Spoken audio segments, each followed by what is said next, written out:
지난주에 이어서 오늘도 이렇게 방문하신 새 가족들이 계십니다. 오늘 1부, 2부 또 3부 때까지 20명 우리 새 가족분께서 오늘 방문해 주셨습니다.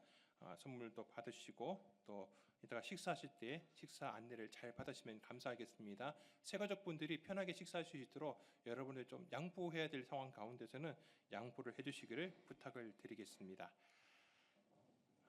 그리고 또 한 가지 여러분들에게 좀 안내를 드려야 될 부분이 있어서 말씀에 안내를 드립니다. 가운을 입는 것, 여러분 이게 가운을 입고 제가 이제 넥타이를 메고 있는데 이 부분에 대해서 한번은 설명을 드려야 될 것 같아서 지금 설명을 드립니다. 우리가 이제 가운을 입는다라는 것이 예배 가운데에 또 예식 가운데에 목회자나 혹시 장로님들께서 가운을 입는 이유가 그런 예배와 예식들을 더 거룩한 가운데 경건한 가운데에 진행하기 위해서 그것을 돕기 위해서 가운을 입는 겁니다. 그러니까 뭐 굳이 안 입어도 되는 겁니다. 안 입어도 되는데 그래도 이렇게 성찬식이라든지 세례식 가운데 가운을 입고 진행을 하게 되면 아무래도 그 의미라든지 그 나머지 내용들에 대해서 우리가 충실하게 이해하고 경건한 마음으로 참여할 수 있기 때문에 그렇습니다. 근데 이제 이 입는 옷에다가 가운을 걸치는 겁니다. 그러니까 원래 입고 있던 것들은 이 가운과 상관이 없는 겁니다. 그러니까 이 넥타이는 사실 이 가운과 관련이 없는 겁니다. 가운이 관련이 없는데 이게 하다가 보니까 넥타이가 보이다 보니까 이제 이 가운과 넥타이 색깔을 우리가 조화를 이루면서 또 의미를 부여하기를 했는데 우리 교회 같은 경우에는 계속해서 이 색깔을 하나로 정해가지고 가을에는 이렇게 하고 또 봄에는 이렇게 하다가 보니까 그게 이제 오랫동안 지속이 되다 보니 이제 너무 익숙해지신 거죠. 너무 익숙하다가 보니까 다른 게 이제 허용이 안 되는 겁니다. 너무 익숙하면 또 그렇습니다. 이런 부분에 대해서 당회에서 이야기를 나누었고 우리 교회뿐만 아니라 다른 교회의 사정에 대해서 예를 한번 제가 충분히 살핀 다음에 우리도 그냥 넥타이 같은 경우에는 넥타이는 가운에 관련이 없는 것이니까 자연스럽게 매는 것이 낫겠다라고 생각이 되어서 오늘부터 제가 좀 편하게 편하다고 하기만 안 매는 게 아니라 이 색깔을 가지고서 매게 되었다라고 하는 것들을 뭐 미리 그냥 해도 되겠지만은 여러분들에게 그래도 설명드리는 게 나을 것 같아서 이렇게 설명을 드립니다. 오늘 예배 오신 여러분들 너무너무 환영하고 또 축복합니다. 오늘 또 특별히 성찬식이 있는 날이고 여러분 입교하신 분들 또 세례 받으신 분 또 학습하시는 분들을 다시 한번 더 축하해 드립니다. 특별히 입교 받으신 분 또 세례 받으신 분들은 오늘부터 이제 성찬식에 참여할 수 있는 특권이 있는 겁니다. 그 굉장한 특권입니다. 아무나 여러분 성찬에 참여할 수 없습니다. 주로 그리스도를 믿는 가운데에 그 믿음을 고백 가운데 우리가 성찬식에 참여할 수 있는 것입니다. 그래서 오늘은 그 성찬과 관련되는 말씀의 은혜를 함께 나누려고 합니다. 우리 먼저 옆에 계시는 분들과 인사 나누도록 하겠습니다. 오늘도 은혜 가득한 주일 되세요. 은혜 가득한 주일 되세요. 인사 나누시겠습니다.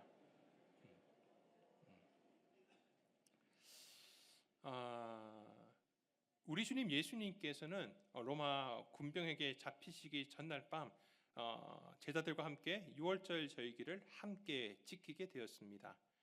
장소가 정해지고 시간이 되어서 제자들과 함께 음식을 나누시는 때가 되었습니다. 주님께서는 말씀하시기를 내가 이 순간을 정말 원하고 기다렸다라고 말씀하십니다. 우리 누가복음 22장 15절 말씀을 같이 읽어보겠습니다. 이르시되 내가 고난을 받기 전에 너희와 함께 이 유월절 음식을 원하였노라. 아멘. 예수님께서 언제 이렇게 내가 원한다라고 말할 만큼 간절하게 바랬던 것이 뭐가 있었겠습니까? 이것을 가장 바라고 있었다라는 것이죠. 유월절의 나눔은 예수님의 죽으심을 다른 어떤 것보다 더 분명하게 가르칠 수 있는 것이었기 때문에 듣는 말씀뿐만 아니라 보여지는 말씀으로 제자들에게 가르쳐 주신 것입니다. 그래서 제자들에게 떡을 떼어주시고 잔을 나누어 주시고 그 의미들을 설명해 주십니다. 그리고 이 성찬 예식이 이때부터 시작됨으로 시작해서 마지막 주님 오시는 그날까지 그렇게 지키라고 명령하셨습니다. 그것이 바로 오늘 우리가 성례주일날 함께 지내고 있는 이 성찬식의 시작이었습니다. 여러분, 성찬은 예수 그리스도께서 정하시고 명령하신 바를 따라서 떡과 포도즙을 주고받음으로써 그의 죽음을 보여주는 신약의 속례가 되는 것입니다. 자, 그런데 왜 6월절에 하셨을까요? 의미가 있습니다. 6월절 절기는 출애굽 당시 하나님께서 모세를 통하여 이스라엘 백성들에게 명령하신 절기입니다. 어린 양을 잡습니다. 그리고 그 양과 함께 무교병떡을 함께 먹습니다. 그런데 혼자서 먹는 것이 아닙니다. 온 가족이 한 장소에 모여서 함께 그 음식을 나눕니다. 그것을 먹으면서 그날 그때 하나님께서 하셨던 놀라운 일들, 애굽 땅 가운데 행하셨던 10가지 재앙들과 그 땅에서 그들을 건져주신 일, 그리고 홍해를 갈라주셨던 그 일들을 자녀들에게 가르치고 또 그 자녀들은 다음에 자녀들에게 가르치는 것이 바로 6월절 절기에 행하는 겁니다. 또 하나가 더 있습니다. 그렇게 잡은 어린 양의 피를 그냥 버리는 것이 아니라 문 바깥에 문에 있는 문 임방과 좌우 설주에 뿌리도록 했습니다. 어린 양의 피가 속죄의 능력이 있습니다. 속죄의 은혜가 있습니다. 그래서 사망의 재앙이, 죽음의 재앙이 그 피를 보고서 넘어갔습니다. 그러니까 그 피를 보고 그 피가 뿌려지지 않은 집에 들어가서는 어떤 일이 있느냐? 바로 그 집에 있는 장자가 죽임을 당하는, 이 애굽 땅 가운데 내렸던 바로 마지막 10번째 재앙이 그 집에 임해야 했던 것입니다. 근데 피가 뿌려져 있는 그 집은 넘어갑니다. 그래서 6월이라고 하는 겁니다. 1, 2, 3, 4, 5, 6, 그래서 6월달이라고 해서 6월이라고 하는 것이 아니라 넘어가는 것이기 때문에 6월절, 영어로 패스오버라고 그렇게 이야기를 하는 것입니다. 그 6월절을 지킨 직후에 그들은 애굽의 노예에서 풀려나서 자유의 몸으로 그 애굽 땅을 탈출하게 됩니다. 그리고 약속의 땅 가나안으로 향하게 됩니다. 6월절은 민족의 진정한 해방의 날을 기념하는 이스라엘 민족의 절기 의식이었습니다. 그리고 그 6월절은 진정한 어린 양 되시는 예수 그리스도를 예표하는 것이었습니다. 때가 되어 이제 예수 그리스도께서 십자가에 죽으심으로 그 예표한 것들은 지나가고 본체 되시는 예수 그리스도를, 예수님이 세우신 그 새 언약을 통하여서 6월절 절기가 아니라 우리가 지금 지내고 있는 성찬으로 진행하게 되는 것입니다. 6월절의 떡 그리고 함께 마시는 잔은 바로 예수 그리스도의 몸과 그리고 흘리신 피를 가리키고 있는 것입니다.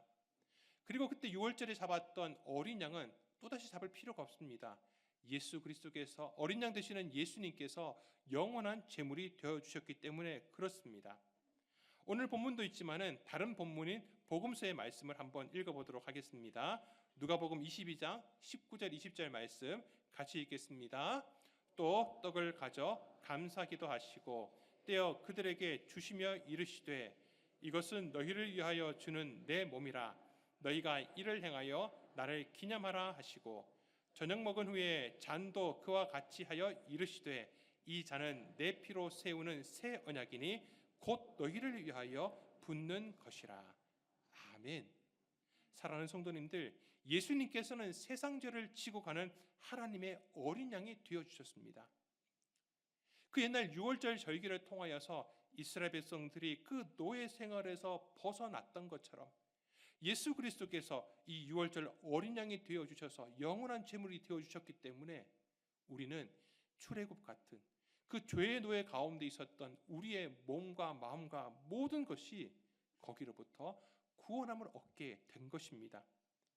육체로 죽으셨고 피를 흘려주심으로 말미암아 우리가 새로운 생명을 얻게 되었다라는 것, 사랑하는 성도님들 절대 잊지 마시기를 바랍니다.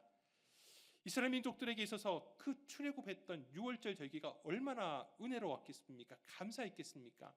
그들은 400년이 넘는 동안에 그 땅에서 노예로 살았습니다. 400년 지나고 나면 그런 생각 들지 않겠습니까? 이건 우리의 운명인가 보다. 우리는 여기서 벗어나지 못하는가 보다. 노예 해방운동을 했던 것도 아니고 자기들 나름대로 뭔가 거기서 벗어나기 위해서 새로운 시도를 해보지도 못했습니다. 그냥 그렇게 노예로만 살았습니다. 숫자는 많았습니다. 그렇지만 그들 가운데 있었던 노예 근성이 그들로 하여금 그곳에 벗어날 수 있는 어떤 능력도 가지지도 못하였고 꿈도 꾸지 못하는 가운데 노예 생활을 하고 있었습니다. 하지만 너무 힘든 그 고역 가운데 그들은 하나님께 부르짖습니다. 그리고 그 부르짖음 가운데 부르짖음이 쌓이고 쌓이는 가운데 하나님께 상달되었다고 합니다. 하나님께서 그들의 부르짖음을 들으시고 자신들의 그 조상들과 하셨던 언약을 기억하셔서 세상에 다시 없을 기적적인 방법으로 그들을 건져주셨습니다. 얼마나 감격적이겠습니까? 이거는 운명이라고 생각을 했고, 이거는 그냥 나 자신뿐만 아니라 내 자식들도, 내 자손들도 그렇게 살아가야 될 운명이라고, 노예는 어쩔 수 없다라고 생각했던 그 가운데에서 하나님께서 건져주셨으니 얼마나 감사한 일입니까? 아니, 자기들이 한 게 뭐가 있었습니까? 그냥 부르짖는 것밖에 없습니다. 그런데 하나님께서 은혜로 하나님의 언약을 따라서 그들을 건져주셨습니다. 그랬기 때문에 그들은 그 첫 번째 유월절을 지나고 한 해가 지나서 1년 뒤에 첫 번째 유월절 절기를 기념했을 때, 그 유월절 절기를 보냈을 때 그들의 마음이 어떻겠습니까? 야, 생각할수록 은혜구나. 생각할수록 기가 막히구나. 생각할수록 어떻게 하나님께서 그런 은혜의 역사를 우리 민족 가운데 베풀어 주셨을까? 아니, 하나님께서 재앙을 내리시는데 어떻게 애굽 땅에 애굽 사람들에게는 내리시던 재앙이 아니 바로 그 옆에 있는 고센 땅에 살고 있는 우리 민족을 피해가게 하냐 이겁니다. 아니, 10번째 재앙 가운데에서 저 애굽에 있는 사람들은 모든 가족들이 사람뿐만 아니라 짐승들도 처음 난 모든 것들이 죽어나가고 있는 판국에 아니 하나님께서는 이 어린 양의 피를 통하여서 우리 민족은 다 구원해 주셨으니 얼마나 감사했겠습니까? 그리고 자기들이 그 출애굽 애굽에서 탈출하는 그 은혜의 감격을 생각했을 때에 정말 감사했을 것입니다. 하나님이 정하신 이 절기를 따라서 절기의 규례를 따라서 양고기를 먹고 무교금을 먹고 잔을 마시면서 그들 마음 가운데 감사가 넘쳐났을 것입니다. 눈물을 흘리는 사람들도 적지 않았을 것입니다. 그런데 시간이 지나고 세월이 지난 가운데 광야에서의 삶이 길어지고 지루해지면서 그들의 그런 감격들이 식어져 버가기 시작합니다. 그리고 은혜가 떨어지고 나니까 그들의 관심은 그런 그런 출애굽에 대한 감격과 은혜가 아니라 그냥 먹고 사는 문제에 마음이 빼앗겨 버립니다. 먹을 게 없다고, 마실 게 없다고, 먹을 게 없다라고 해서 만나와 메추라기를 이렇게 하나님께서 내려주셨더니 그들에게 내려줬더니 그들이 뭐라고 합니까? 또 때가 지나고 나니까 만나를 향하여서 이 박한 음식, 이 지겨운 음식이라고 얘기를 합니다. 그렇게 먹고 사는 문제에 그들이 쏠리게 된 겁니다. 왜 그렇습니까? 그 은혜를 잊어버렸기 때문에 그렇습니다. 그 감격이 사라져버렸기 때문에 그렇습니다. 그런데 그렇게 시간이 지나고 난 다음에 다시 그들이 하나님 앞에서 온전한 유월절 절기를 드릴 때가 되면은 하나님께서는 그런 온전한 절기 가운데 그 백성들을 회복시켜 주셨습니다. 그 감격의 마음, 은혜의 마음, 감사의 마음이 그들의 삶 가운데 풍성하게 해주셨고 단순하게 풍성하게 되는 것으로 끝나는 것이 아니라 그들로 하여금 만국 가운데 만방에서 하나님께서 높여주시는 영광을 누리게 해주셨습니다. 여러분, 오늘날도 마찬가지입니다. 처음 우리가 이 성찬을 대할 때의 감격을 여러분들 기억하십니까? 처음 입교를 하고 혹은 처음 세례를 받고 난 다음에 처음 이 성찬에 참여하면서 떡을 먹고 잔을 마실 때에 여러분들은 어떤 기억을 가지고 계십니까? 저는 그 성찬 가운데 떡을 먹으면서 잔을 마시는 가운데에서 계속 눈물을 흘렸던 것 같습니다. 내가 뭐라고? 나 같은 사람을 위해서, 나 같은 죄인을 위해서 하나님의 은혜와 그 자비하심이 어찌 이렇게 큰 가운데에 나에게 내려주셨을까? 마음 가운데 너무나 자연스럽게 이 찬양이 나오는 겁니다. 나 같은 죄인 살리신 주의